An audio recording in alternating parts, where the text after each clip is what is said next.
Bonjour à toutes et à tous, bienvenue sur ce nouveau tutoriel. Je voulais tout d'abord vous remercier car mon précédent a dépassé les 10 000 vues et c'est vraiment énorme. Je vous en reparlerai en fin de vidéo. Bon visionnage.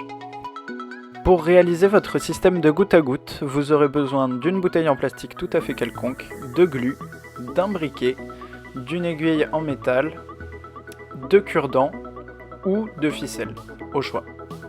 Si vous décidez d'utiliser la ficelle, vous pourriez également avoir besoin d'une épingle plus grosse et d'une pince fine.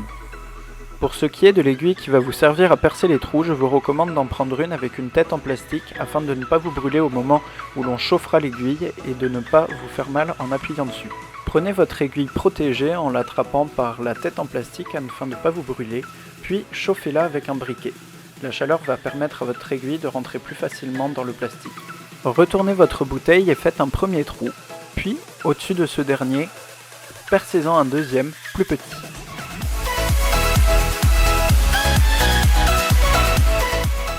Vérifiez qu'il est possible de rentrer la tête d'un cure-dent dans le trou le plus gros que vous avez fait. Si ce n'est pas le cas, repercez-le pour l'ajuster.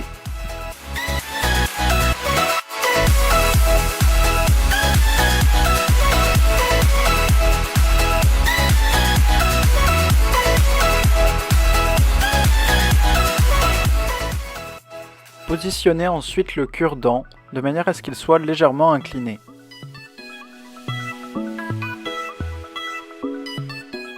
Vous pouvez également utiliser de la ficelle à la place du cure-dent pour avoir un petit peu plus de longueur. Si c'est le cas, passez votre fil dans une aiguille, puis faites-la passer dans le trou et attrapez-la à l'aide d'une pince fine.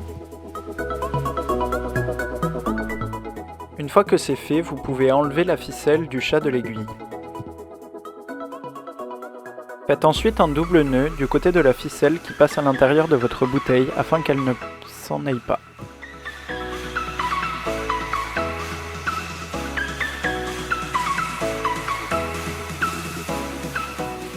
Étanchéisez ensuite le trou principal, celui par lequel passe le cure-dent ou votre ficelle à l'aide de glu, en faisant bien attention à ne pas recouvrir le petit trou secondaire qui se situe juste au-dessus.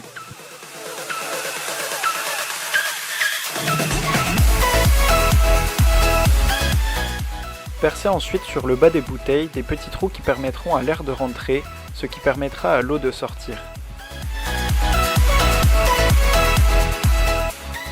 Ça y est, le tour est joué. Vos plantes seront en sécurité pendant que vous partirez en vacances ou en week-end.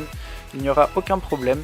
Et si jamais vous le souhaitez, vous pouvez également découper au cutter le haut de votre bouteille afin d'avoir quelque chose de plus esthétique et de plus discret. Et voilà, merci pour le visionnage et aux 10 000 personnes qui ont regardé ma précédente vidéo et qui m'ont fait des retours qui m'ont fait vraiment trop plaisir. C'est juste super encourageant, merci à vous. Si jamais ça vous a plu, pensez à vous abonner, aimer et partager. Merci, au revoir.